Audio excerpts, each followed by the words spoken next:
دنیا میں بکھیڑے چلتے رہیں گے، ان کی وجہ سے ہمیں نہ تو مایوس ہونا ہے، ہم اسلام پہ کسی شخصیت کی وجہ سے نہیں چلتے، اپنے آپ کو ایسا بناؤ ہی نہیں، کسی شخصیت کے ایسے حوالے کر دو کہ یہ ہے تو میں ہوں، یہ نہیں ہے تو میں بھی نہیں ہوں۔ جو آدمی یہ کام کرے گا وہ گمراہ ہو جائے گا۔ میں نے بہت سے لوگ دیکھے ہیں، لوگ ان پہ اعتماد کرتے ہیں، بعد میں پتہ چلتا ہے تو 2 نمبر آدمی ہیں، تو وہ لوگ دین سے ہی پھر جاتے ہیں۔ جب نبی کے بارے میں قرآن نے کیا کہا، دیکھو غزوہ احد میں رسول اللہ صلی اللہ علیہ وسلم کی شہادت کی افواہ پھیل گئی، جھوٹی خبر، بہت سے صحابہ حواس باختہ ہو گئے۔ قرآن میں آیتیں کیا نازل ہوئی، وما محمد الا رسول، محمد اللہ تھوڑی ہیں، اللہ کے پیغمبر ہیں۔ افإن مات او قتل، اگر ان کی موت ہو جائے یا قتل ہو جائیں تو کیا تم دین پہ واپس پھر جاؤ گے؟ یعنی تم محمد صلی اللہ علیہ وسلم کی وجہ سے تھوڑی دین پر ہو، تم کس کو خوش کرنے کے لیے ہو؟ اللہ کو۔ نبی کو بھی خوش کر رہے ہو تو اللہ کی خاطر۔ جب آپ صلی اللہ علیہ وسلم کا وصال ہوا، آپ کی وفات ہوئی، تو صحابہ کے حوصلے پست، تو حضرت عمر نے کیا فرمایا کہ جو یہ کہے گا کہ نبی کی موت واقع ہو گئی ہے، میں اس کی گردن اڑا دوں گا۔ حضرت ابو بکر نے کیا فرمایا، یہی آیت پڑھی، وما محمد الا رسول، فرمایا محمد اللہ کے رسول ہیں بس۔ افإن مات او قتل، ان کی موت واقع ہو جائے یا قتل ہو جائیں تو دین سے پھر جاؤ گے کیا؟ پھر آپ نے فرمایا یا ایھا الناس، اے لوگو، من کان منکم یعبد محمدا فإن محمدا قد مات، تم میں اگر کوئی محمد کی عبادت کرتا تھا صلی اللہ علیہ وسلم تو محمد پر موت واقع ہو چکی ہے۔ ومن کان منکم یعبد اللہ، اور تم میں کوئی اللہ کی عبادت کرتا تھا۔ کیا اسلام ہے یار، کتنا یعنی کتنی کلیئرٹی ہے اسلام کے عقیدے میں۔ اور یہ اعلان وہ کر رہا ہے جو محمد کا سب سے چہیتا ہے صلی اللہ علیہ وسلم، جو سب سے چہیتا ہے، جس کو سب سے زیادہ غم ہوا ہے آپ کے بچھڑنے کا، اس کی ایسی تربیت ہوئی ہے کہ بھائی میں اصل نہیں ہوں، اصل کون ہے؟ اللہ۔ تو کیا خطبہ دے رہے ہیں، ادھر صحابہ غم میں رو رہے ہیں، جانور ہلاک ہو رہے ہیں غم میں، جو نبی جن پر سواری کیا کرتے تھے۔ آپ کی اونٹنی جس پر آپ سوار ہوتے تھے وہ غم میں مر گئی، بھوکی پیاسی مر گئی وہ۔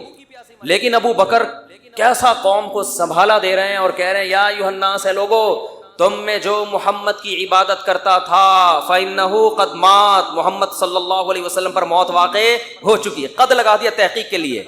ومن کان منکم یعبد اللہ، اور تم میں جو اللہ کی عبادت کرتا ہے، اللہ کی غلامی کرتا ہے، فإنہ حی لا یموت، وہ آج بھی زندہ ہے، اس پر موت واقع نہیں ہوگی۔ یعنی وہ حیران تھے تمہیں کیا ہو گیا، کوئی اچھمے کا کام تھوڑی ہوا یہ، وہ تو بشر ہے، انسان ہے، انہوں نے تو دنیا سے جانا تھا، ہم تو اللہ کے لیے دین پہ چلے ہیں۔ کسی شخصیت پر اتنی قربانی نہیں دی جاتی، کسی شخصیت پر اگر قربانی دی جا رہی ہے تو کس کی وجہ سے؟ اللہ کی وجہ سے، اللہ راضی ہو رہا ہے۔ دیکھو قرآن میں نا بڑے علمی نکات ہیں۔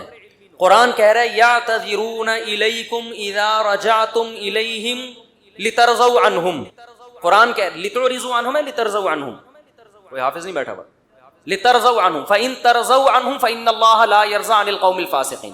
اے نبی جب آپ غزوہ تبوک سے واپس پہنچیں گے تو یہ جھوٹی قسمیں اٹھائیں گے تاکہ آپ ان سے راضی ہو جائیں، خوش ہو جائیں۔ اگر آپ خوش ہو بھی گئے اللہ پھر بھی خوش بولو نہیں ہوگا۔ دیکھو یہاں نبی کو خوش کرنے کا ثواب کیوں نہیں مل رہا؟ کیونکہ یہاں نبی کو خوش کرنے سے مقصد اللہ کو خوش کرنا نہیں ہے۔ تو قرآن کہہ رہا ہے ایسی خوشی کا میں ایسی خوشی پہ خوش نہیں۔ اور کعب ابن مالک، مرارہ ابن ربی اور ہلال ابن امیہ، ان 3 صحابی نے سچ بول کے نبی کو ناراض کر دیا۔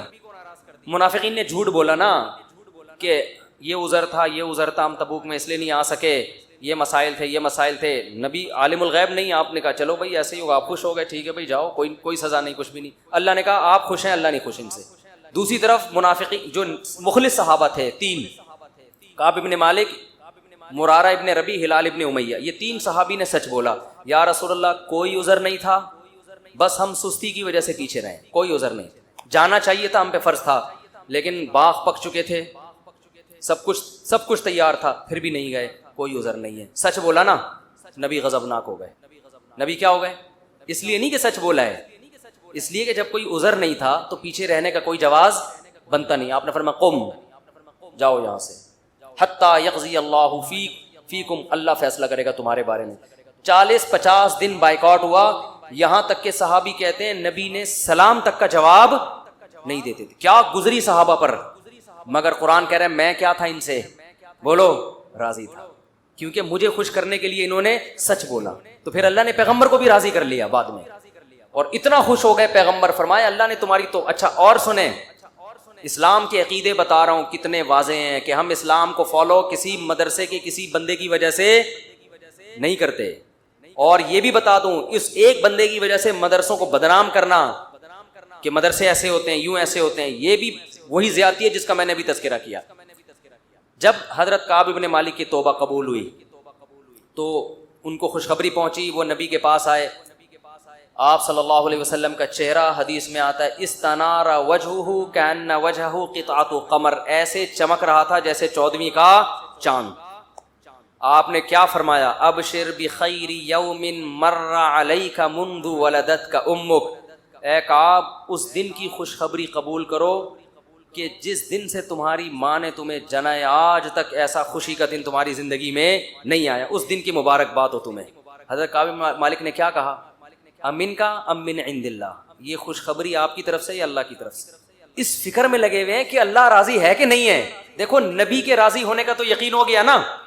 تو اللہ نے مثال دی ہے کہ ظلمات فی بحر, فرمایا بہت سارے اندھیرے ہوں اور کوئی شخص سمندر کی تہ میں ہو, فی بحر لجی, سمندر بھی بہت زوردار لہروں والا گہرا سمندر جس کی گہرائی میں بہت زیادہ اندھیرا ہوتا ہے, وقت بھی رات کا ہو, یغشاہ موج من فوقہ موج, موج کے اوپر موج چڑھی ہوئی ہے, ایسی گہرائی والا سمندر, من فوقہ سحاب, اور کالی رات میں بادل بھی ہوں کالے جو ستارے اور چاند کی روشنی سے بھی رکاوٹ بن رہے ہوں.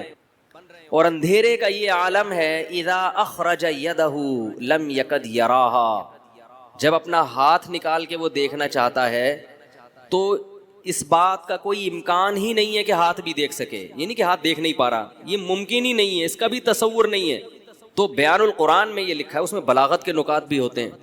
انہوں نے لکھا ہے کہ ہاتھ کی مثال اللہ نے کیوں دی ہے, اذا خرج یدہ, اللہ نے کہا کہ اتنا اندھیرا ہے کہ ہاتھ نکال کے دیکھنا چاہے تو وہ بھی نظر نہیں آتا. فرمایا اس لیے کہ ہاتھ کو اپنے حساب سے قریب اور دور کر سکتے.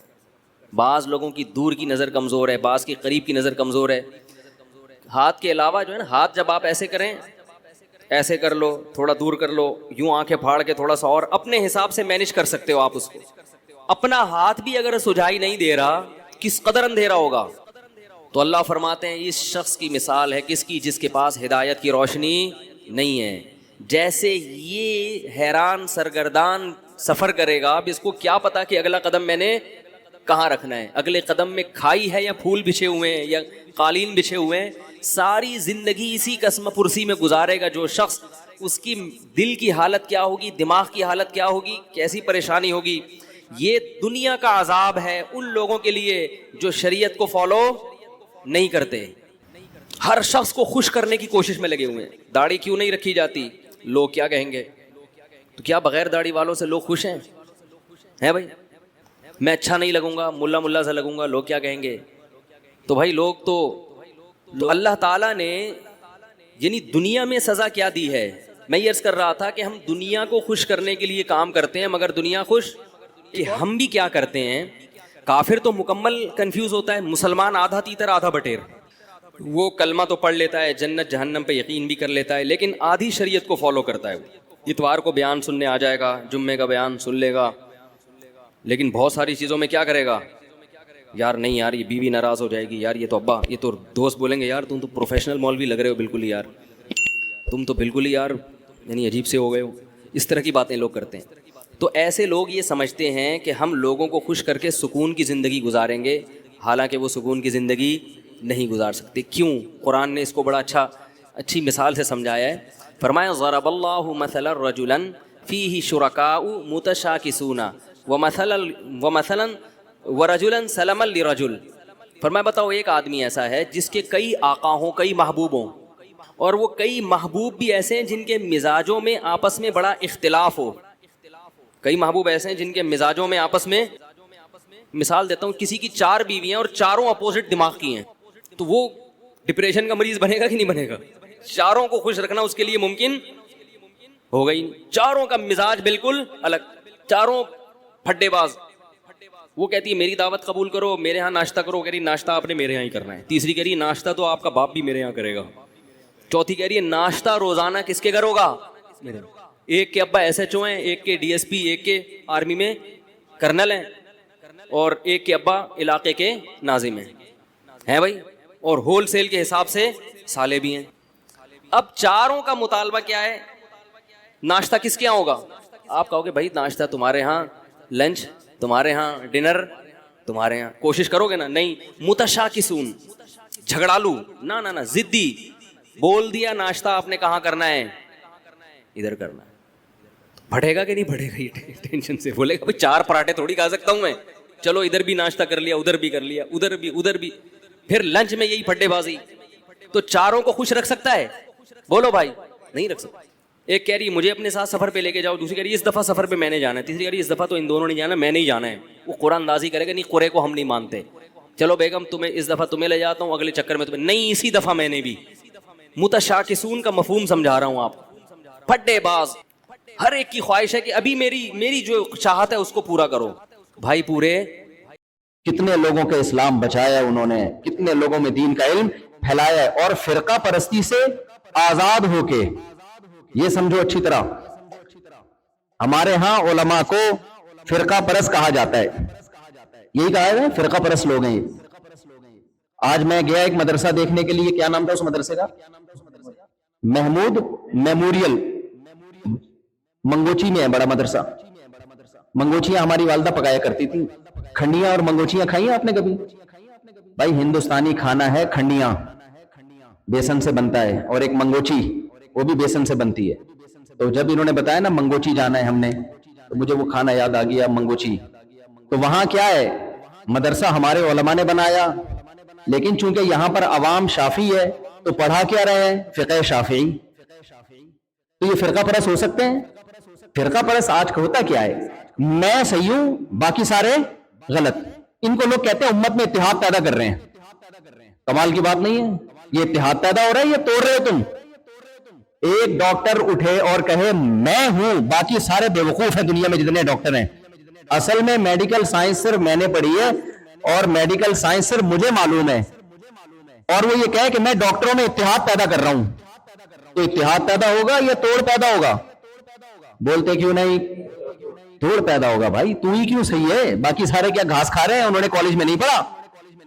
تو اسی طرح میرے بھائی قرآن و سنت کو سمجھنے کے لیے بہت سارے مجتہدین پیدا ہوئے ہیں, اور وہ آج نہیں پہلے پیدا ہو چکے ہیں.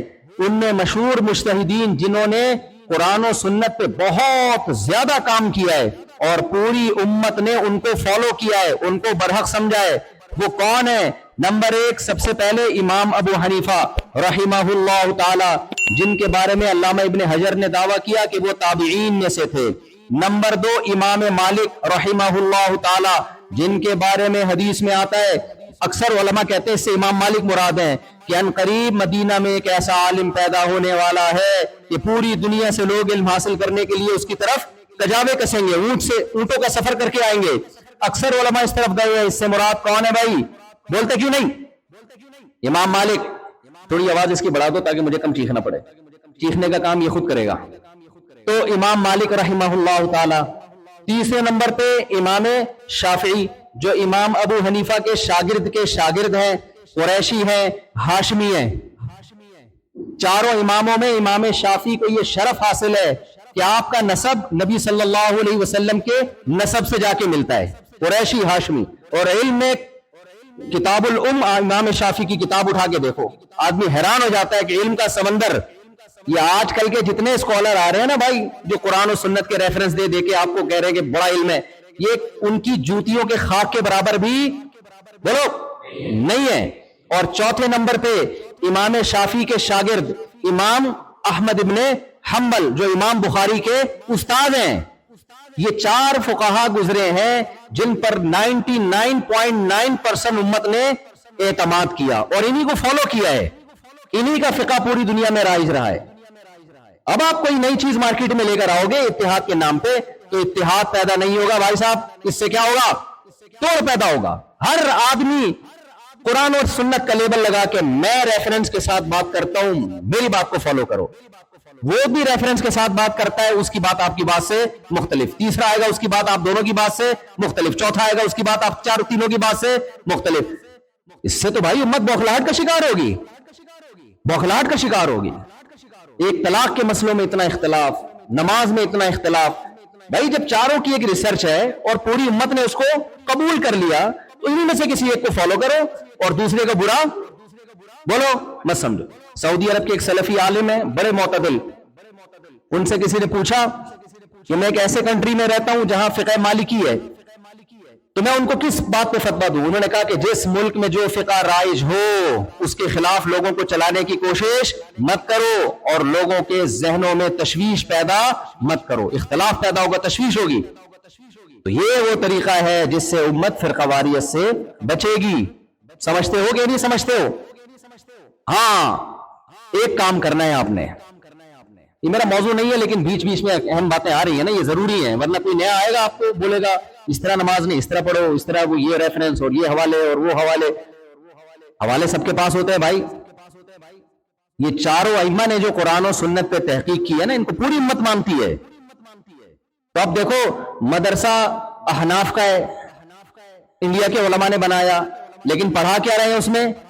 شافی فقہ. کیوں بھائی؟ ہم ان پہ حنفی فقہ مسلط کریں گے، یہ صدیوں سے فقہ شافی کو فالو کرتے آ رہے ہیں، تو توڑ پیدا ہوگا کہ نہیں ہوگا؟ کوئی بات نہیں یار، امام شافی بھی اہل سنت والجماعت کے امام ہیں. تو یہ ظرف اللہ نے ہمیں دیا بھائی. اور ایک صاحب آئے مسجد میں بیان کرنے کے لیے کراچی میں، بیان کرتے ہی انہوں نے پتہ نہیں جمعے کی سنتوں پہ ایک لیکچر جھاڑ دیا. یہ اتنی سنتیں نہیں، اتنی سنتیں، لوگ اتنی تشویش میں. کوئی کہہ رہا ہے یار ہم نے تو جگہ جگہ لوگوں میں تشویش پیدا کرنا، اس سے امت جڑنے کے بجائے ٹوٹے گی. تو اس لیے صدیوں سے جو طریقہ چلا آ رہا ہے، ان چاروں میں سے ایک کو فالو کرو اور باقیوں کو برحق سمجھو. فالو کس کو کرنا ہے؟ ایک کو، کیونکہ فالو تین کو کر نہیں سکتے اور سب کے پاس دلائل ہیں. ایک کام سے بچنا ہے، بس دو کاموں سے فالو چاروں میں سے ایک کو کرنا ہے، لیکن دو چیزوں سے بچنا ہے. نمبر ایک، عقیدے میں نہ کوئی حنفی ہوتا ہے، نہ کوئی شافعی ہوتا ہے، نہ کوئی مالکی ہوتا ہے، نہ کوئی حنبلی ہوتا ہے. سمجھتے ہو کہ نہیں سمجھتے؟ عقیدے میں تقلید نہیں ہوتی. عقیدہ سب کا ایک ہونا چاہیے. وہ کیا ہے؟ توحید. بولتے کیوں نہیں؟ وہ ابھی میں تھوڑی وضاحت کرتا ہوں توحید کسے کہتے ہیں. اس میں کوئی کمپرومائز بولو نہیں ہے. اگر آپ فقہ حنفی کو فالو کرتے ہو اور کوئی حنفی عالم آپ کو شرک سکھانا شروع کر دے، ایسی کی آپ لوگ کچھ ہماری والی اردو بھی سیکھ لو بھائی، ایسی کی تیسی بھائی. سمجھتے ہو؟ کوئی نہیں ماننا. عقیدہ ہے کیا ہے؟ توحید. وہ میں ابھی ایکسپلین کرتا ہوں توحید کسے کہتے ہیں، کیونکہ یہ بھی بہت سے لوگوں کو کنفیوز ہو گئے ہیں. آپ دعا کرو اللہ وقت میں برکت دے. یہاں بہت سارے غیر مسلم الحمدللہ مسلمان ہوتے ہیں، لیکن یہاں کوئی ایسا مجھے ادارہ نظر نہیں آ رہا کہ ان غیر مسلموں کو لے اور اسی وقت سے ان کی تعلیم شروع کر دے. کل بھی کوئی غیر مسلم اسلام کے بارے میں پوچھ رہے تھے، وہ کہہ رہے تھے میں مسلمان ہونا چاہتا ہوں، تو میں نے ظاہر بھائی کے حوالے کیا. آپ نے کیا ان کو مسلمان نہیں کیا ابھی تک؟ میرا خیال رابطے میں ہے نا. اگر وہ نہیں ہوا نا تو قیامت میں آپ کی پکڑ ہوگی. ہاں وہ بیچارہ خود آیا تھا کل کہ مجھے اسلام سکھاؤ، یہیں کے مقامی افریقہ کے، کیونکہ وہ دیکھتے ہیں نا نماز پڑھتے ہوئے ہماری خواتین کو دیکھتے ہیں انہوں نے کیسا پردہ کیا ہے. اسلام میں اتنی اٹریکشن ہے کہ غیر مسلم کو اسلام کے قریب لانے کے لیے تبلیغ کی ضرورت ہے ہی نہیں. وہ خود ہی آئے گا، خود انسان کے بچے بن جائیں. اگر ہم لوگ، آپ کہو گے ابھی ہم لوگ کس کے بچے نظر آ رہے ہیں آپ کو مفتی صاحب؟ پورے انسان کے بچے بن جائیں تو اسلام میں اتنی اٹریکشن ہے، کیونکہ غیر مسلم بیچارہ بوکھلاہٹ کا شکار ہے. یہ کوئی زندگی تھوڑی ہے کہ کوئی مقصد ہی نہیں ہے. کیا زندگی